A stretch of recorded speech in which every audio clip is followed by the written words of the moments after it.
ইতিহাস, কলকাতায় অস্ত্র উদ্ধার। আবারও শিয়ালদা স্টেশন থেকে অস্ত্র সমেত এক ব্যক্তিকে আটক করল কলকাতা পুলিশের এসটিএফ।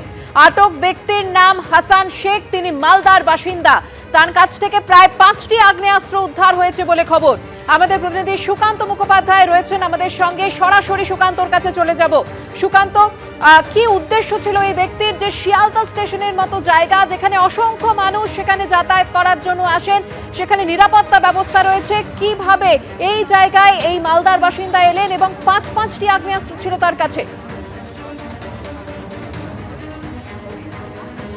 দেখো, ইতিমধ্যে তোমাকে সরাসরি যে ছবি দেখাবো, 8টি আগ্নেয়াস্ত্র, 8 রাউন্ড গুলি এবং 6টি আগ্নেয়াস্ত্র ইতিমধ্যে কিন্তু উদ্ধার করা হয়েছে। এবং যে আগ্নেয়াস্ত্র তুমি দেখতে পাচ্ছ, এগুলো বিহারের খাগাড়িয়া থেকে সড়ক পথে প্রথমে এই হাসান শেখ, অর্থাৎ ঠিক টেবিলের ওপারে তুমি যাকে চেক জামা পরে দেখতে পাচ্ছ, হাসান শেখ, সে খাগাড়িয়া থেকে আগ্নেয়াস্ত্র পিক করে এবং তারপরে সড়ক পথে তা নিয়ে যায় বিহারের মানসিং এবং সেখান থেকে কিন্তু ট্রেনে গতকালকে মালদা থেকে এই আগ্নেয়াস্ত্র নিয়ে এসে ওঠে এবং আজকে সকালবেলাতে শিয়ালদা স্টেশনে ট্রেনে করে সে আসে।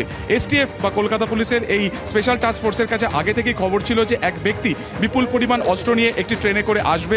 সেই মোতাবেক তারা কিন্তু সকাল থেকে এখানে ওত পেতেছিল এবং যখনই এই ট্রেনটি 6টার কিছু আগে এই একেবারে শিয়ালদাতে আসে, একেবারে তাকে ধরা হয়। তার কাছে একটা ট্রলি ব্যাগ ছিল, সেই ট্রলি ব্যাগের মধ্যে জামা কাপড় ঠাসে এবং তার ঠিক নিচেই এই বিপুল পরিমাণ অস্ত্র কিন্তু আগ্নেয়াস্ত্র সেখানে কিন্তু মজুত করা ছিল। এখনও তোমাকে যেটা এসটিএফ এর কর্তারা যেটা জানাচ্ছেন যে 6টি আগ্নেয়াস্ত্র পাওয়া গেছে, 8 রাউন্ড গুলি পাওয়া গেছে এবং এই প্রত্যেকটি আগ্নেয়াস্ত্রই হাসান শেখকে জিজ্ঞাসাবাদ করে জানা গেছে যে বিহারের খাগাড়িয়া থেকে সে আনছিল। আমরা জানি যে ঠিক গত বছর নভেম্বর মাসে ঠিক এই শিয়ালদারই বৈঠকখানা বাজার, একেবারে ঘিঞ্জি এলাকা, সেখানেও বিপুল পরিমাণ অস্ত্র কিন্তু উদ্ধার করা হয়েছিল। সেক্ষেত্রে যে ব্যক্তি এই আগ্নেয়াস্ত্র সহ যাকে ধরা হয়েছিল, সে কিন্তু রাজাবাজারের বাসিন্দা ছিল এবং তারপর থেকেই একটা বিষয় যেটা তাকে জিজ্ঞাসাবাদ করে সামনে আসছিল যে এই শিয়ালদা স্টেশন বা তার আশপাশের যে জায়গা রয়েছে সেটা কার্যত ট্রানজিট রুটে পরিণত হয়েছে। অর্থাৎ আগ্নেয়াস্ত্র সেখানে আনা হয়, সেখান থেকে কিন্তু বিভিন্ন জায়গাতে ছড়িয়ে দেওয়া হয় এবং কেউ বা কারা সেখান থেকে এসে সেগুলোকে কিন্তু পিক করে। আজকে আরও একটা ঘটনা, যেখানে কিন্তু একেবারে খাগাড়িয়া থেকে আগ্নেয়াস্ত্র প্রথমে মানসিংয়ে নিয়ে যাওয়া হয় এবং সেখান থেকে মালদার কালিয়াচক থেকে ট্রেনে উঠে সেটা যেটা পরিকল্পনা ছিল যে এখানে এসে সেই সমস্ত আগ্নেয়াস্ত্র কোথাও তাকে পৌঁছে দিতে হবে। এক্ষেত্রে দাঁড়িয়ে হাসান শেখ, যাকে এই মুহূর্তে জিজ্ঞাসাবাদ করা হচ্ছে কলকাতা পুলিশের এসটিএফ এর তরফে, আপাতত আগ্নেয়াস্ত্র কিন্তু বাজেয়াপ্তের যে প্রসেস সেটা চালানো হচ্ছে একেবারে ঠিক শিয়ালদা স্টেশনের সামনে। দেখতে পাচ্ছ স্বাভাবিকভাবে কৌতূহলী যারা মানুষজন রয়েছেন তারা কিন্তু কার্যত আশপাশটা পুরো ঘিরে রয়েছেন। চোখের সামনে এতগুলো আগ্নেয়াস্ত্র উদ্ধার হতে তারাও কিন্তু প্রথমবার দেখেছেন এবং স্বাভাবিকভাবে এই যে শিয়ালদা স্টেশন এবং তার যে আশপাশের যে চত্বর, সেখানে কিন্তু কার্যত এই আগ্নেয়াস্ত্রের ট্রানজিট রুটে পরিণত হয়েছে। অর্থাৎ এই জায়গাকে ব্যবহার করা হচ্ছে এবং এই জায়গাকে ব্যবহার করে এই আগ্নেয়াস্ত্র কিন্তু একাধিক জায়গাতে পাচারের প্রসেস চালানো হচ্ছে, কোথাও তা হ্যান্ডওভারের প্রসেস চালানো হচ্ছে এবং হাসান শেখ, তাকে ইতিমধ্যে কিন্তু গ্রেফতার করা হয়েছে। আর কিছুক্ষণের মধ্যেই এখানে যে পেপার ওয়ার্ক রয়েছে সেইগুলো কমপ্লিট করার পরে তাকে লালবাজারে নিয়ে যাওয়া হবে। এক্ষেত্রে দাঁড়িয়ে এই হাসান শেখের সাথে আরও কেউ যুক্ত রয়েছে কিনা বা হাসান শেখ এই আগ্নেয়াস্ত্র, বিপুল পরিমাণ আগ্নেয়াস্ত্র কারো হাতে তুলে দিচ্ছে কিনা, পুরোটাই কিন্তু খতিয়ে দেখা হবে। 8 রাউন্ড গুলি, 6টি আগ্নেয়াস্ত্র নিয়ে সে শিয়ালদা স্টেশনে কার সাথে দেখা করতে আসছিল, কোথায় তার গন্তব্য ছিল, সবটা কিন্তু খতিয়ে দেখা হচ্ছে। এবং তোমাকে যেটা বললাম যে গত বছর বৈঠকখানা বাজারের পরে আরও একবার কিন্তু এই শিয়ালদা স্টেশন থেকে বিপুল পরিমাণ আগ্নেয়াস্ত্র উদ্ধার হয়েছে। আমরা দেখতে পাচ্ছি একটা বড় এনভেলাপে একের পর এক যে আগ্নেয়াস্ত্র হচ্ছে সেগুলোকে তারা সেগুলোকে ঢোকাচ্ছেন এবং সেগুলোকে সিজ করার যে প্রক্রিয়া তা চালানো হচ্ছে।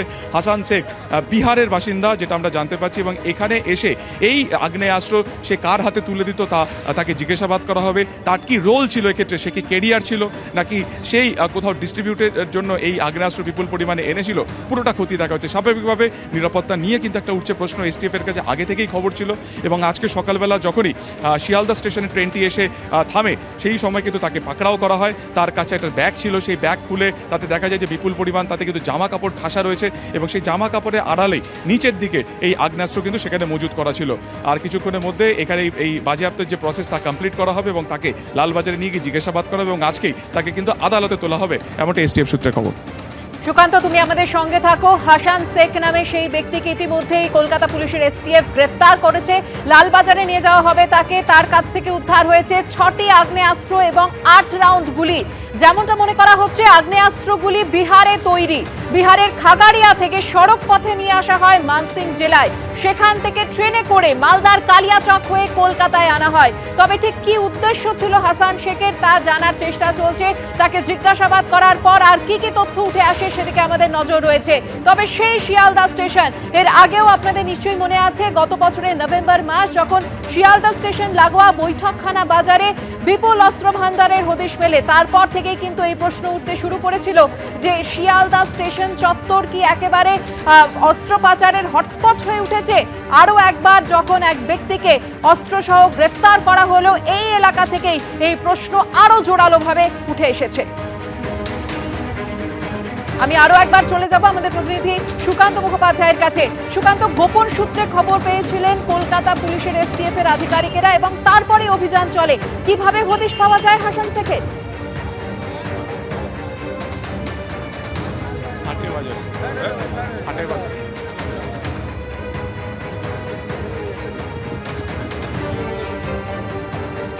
আমরা যোগাযোগ করার চেষ্টা করছি আমাদের প্রতিনিধির সঙ্গে। ফের বিহার যোগ উঠে এসেছে এবং আগ্নেয়াস্ত্রগুলি যে উদ্ধার হয়েছে হাসান শেখের কাছ থেকে তা বিহারে তৈরি বলে পুলিশের অনুমান। বিহারের খাগাড়িয়া থেকে সড়ক পথে তা মানসিং জেলায় নিয়ে আসা হয়, সেখান থেকে ট্রেনে করে মালদার কালিয়াচক হয়ে কলকাতায় আনা হয়। তারপর কোথায় নিয়ে যাওয়ার উদ্দেশ্য ছিল এই আগ্নেয়াস্ত্রগুলি হাসান শেখের তা জানার চেষ্টা করছেন এসটিএফ এর আধিকারিকরা। আপনাদের জানিয়ে রাখি, ফের খাস কলকাতায় অস্ত্র উদ্ধারের ঘটনা। আবারও শিয়ালদা স্টেশন থেকে অস্ত্র সমেত এক ব্যক্তিকে গ্রেফতার করল কলকাতা পুলিশের এসটিএফ। ধৃতের কাছ থেকে উদ্ধার হয়েছে 6টি আগ্নেয়াস্ত্র এবং 8 রাউন্ড গুলি। আটক ব্যক্তির নাম হাসান শেখ, মালদার বাসিন্দা সেই ব্যক্তি। এবং কলকাতা পুলিশের এসটিএফ সূত্রে যেমনটা জানা যাচ্ছে, আগ্নেয়াস্ত্রগুলি বিহারের তৈরি বলে তাদের অনুমান। বিহারের খাগাড়িয়া থেকে সড়ক পথে এই আগ্নেয়াস্ত্রগুলি মানসিং জেলায় নিয়ে আসা হয় আর সেখান থেকে ট্রেনে করে মালদার কালিয়াচক হয়ে কলকাতায় আনা হয়। তবে তার উদ্দেশ্য কি ছিল তা এখনো জানা যায়নি, তা এখনো স্পষ্ট নয়। তাকে জিজ্ঞাসাবাদ করার পরই জানা যাবে এর নেপথ্যে কি কারণ রয়েছে। ইতিমধ্যে ব্যক্তিকে গ্রেফতার করা হয়েছে, লালবাজারে নিয়ে যাওয়া হবে তাকে। সুকান্ত মুখোপাধ্যায় আমাদের প্রতিনিধি রয়েছেন আমাদের সঙ্গে। সুকান্ত, দেখো যে আপডেট আমরা পাচ্ছি যে 5:30টার কিছু আগে হাটে বাজারে যে এক্সপ্রেস সেই ট্রেনে এই হাসান শেখ এসেছিল এবং তাকে জিজ্ঞাসাবাদ করে এবং তার কাছ থেকে কিন্তু মানসিং এর একটি টিকিট পাওয়া গেছে মানসিং স্টেশনের। ফলত মানসিং থেকে সে ট্রেনে উঠেছিল কিনা সেই বিষয়টা খতিয়ে দেখা হচ্ছে। হাসান শেখ একেবারে যাকে ইতিমধ্যে জিজ্ঞাসাবাদ করা হয়েছে তাকে এখনো পর্যন্ত জিজ্ঞাসাবাদ করে যেটা জানতে পেরেছেন এসটিএফ এর তদন্তকারীরা যে খাগাড়িয়া থেকে এই যে বিপুল পরিমাণ আগ্নেয়াস্ত্র, যেখানে 6টি আগ্নেয়াস্ত্র রয়েছে এবং 8 রাউন্ড গুলি রয়েছে, সেটা খাগাড়িয়া থেকে সড়ক পথে মানসিংয়ে আসে এবং সেখান থেকেই কিন্তু গতকালকে ট্রেনে ওঠে এই হাটে বাজারে এক্সপ্রেসে এই ব্যক্তি হাসান শেখ। এবং তারপরে আজকে সকালবেলাতে 5টার কিছু পরে ট্রেন এসে থামে। এসটিএফের কাছে আগে থেকে খবর ছিল এবং যে প্ল্যাটফর্মে হাটে বাজার এক্সপ্রেস দেওয়ার কথা ছিল সেখানে তারা ওত পেতে থাকে এবং যখনই ট্রেন এসে থামে তখনই কিন্তু তাকে পাকড়াও করা হয়। হাসান শেখ, যাকে ইতিমধ্যে গ্রেফতার করা হয়েছে, যার কাছ থেকে বিপুল পরিমাণ আগ্নেয়াস্ত্র উদ্ধার করা হয়েছে, তার কি ভূমিকা ছিল, তার কি রোল ছিল সেটা কিন্তু খতিয়ে দেখা হবে। আর কিছুক্ষণের মধ্যে তাকে লালবাজারে নিয়ে যাওয়া হবে এবং সেখানে এসটিএফ এর তদন্তকারীরা তারা কিন্তু জিজ্ঞাসা করবেন অর্থাৎ তার রোল কি ছিল, সে কি কেরিয়ার হিসেবে কাজ করতো নাকি সে ডিস্ট্রিবিউটর হিসেবে কাজ করছিল, অর্থাৎ এখানে আসার পরে কার কাছে এই আগ্নেয়াস্ত্র পৌঁছে দেওয়ার তার কথা ছিল, পুরোটা কিন্তু খতিয়ে দেখা হচ্ছে। আমরা জানি যে ইতিমধ্যে গত বছর নভেম্বর মাসের একেবারে শেষ দিকে রাতের বেলাতে এসটিএফ এর তরফে বৈঠকখানা বাজারে হানা দেওয়া হয় এবং সেখানেও বিপুল পরিমাণ আগ্নেয়াস্ত্র সেখান থেকে উদ্ধার করা হয়। একেবারে সুরেন্দ্রনাথ কলেজ থেকে কয়েক হাত দূরে সেই আগ্নেয়াস্ত্র উদ্ধার করা হয়েছিল এবং সেই রাজাবাজারের বাসিন্দা সেই ব্যক্তিকে জিজ্ঞাসাবাদ করে জানা গেছিল যে সেই ক্ষেত্রেও সেই সমস্ত আগ্নেয়াস্ত্র কিন্তু প্রায় 90 রাউন্ড গুলি সহ সেই আগ্নেয়াস্ত্র উদ্ধার করা হয়েছিল এবং সেইগুলো নিয়ে সে কিন্তু রাজাবাজারে এক ব্যক্তির কাছে পৌঁছে দেওয়ার কথা ছিল। বিহারের মুঙ্গেরের বাসিন্দা ছিল, বিহারের মুঙ্গের থেকে সেই আগ্নেয়াস্ত্র আনা হয়েছিল এবং তারপর থেকে কিন্তু এই শিয়ালদা স্টেশন বা তার আশপাশের যে চত্বর তা কার্যত ট্রানজিট রুট হিসেবে ব্যবহার করা হচ্ছে কিনা এটা নিয়ে কিন্তু উঠছিল প্রশ্ন। এবং আজকে সকালবেলা ট্রেনে করে এই বিপুল পরিমাণ আগ্নেয়াস্ত্র যেভাবে নিয়ে আসা হচ্ছিল তাতে কিন্তু অবশ্যই রেলের নিরাপত্তা নিয়ে কিন্তু উঠছে প্রশ্ন। এবং আজকে যখনই এই হাটেবাজার এক্সপ্রেস যে মুহূর্তে প্ল্যাটফর্মে দেয়, যখন এসে যেই ট্রেনটি থামে তখনই কিন্তু এই ব্যক্তিকে পাকড়াও করা হয়। তার কাছে যে ব্যাগ উদ্ধার হয়েছে সেই ব্যাগের মধ্যে জামা কাপড় ঠাসা ছিল এবং সেই জামা কাপড়ের তলা থেকে কিন্তু এই বিপুল পরিমাণ আগ্নেয়াস্ত্র এবং একেবারে সুকান্ত, বিপুল পরিমাণ আগ্নেয়াস্ত্র তা উদ্ধার হয়েছে জামা কাপড়ের মধ্যে থেকে। তুমি আমাদের ছবি দেখাতে থাকো।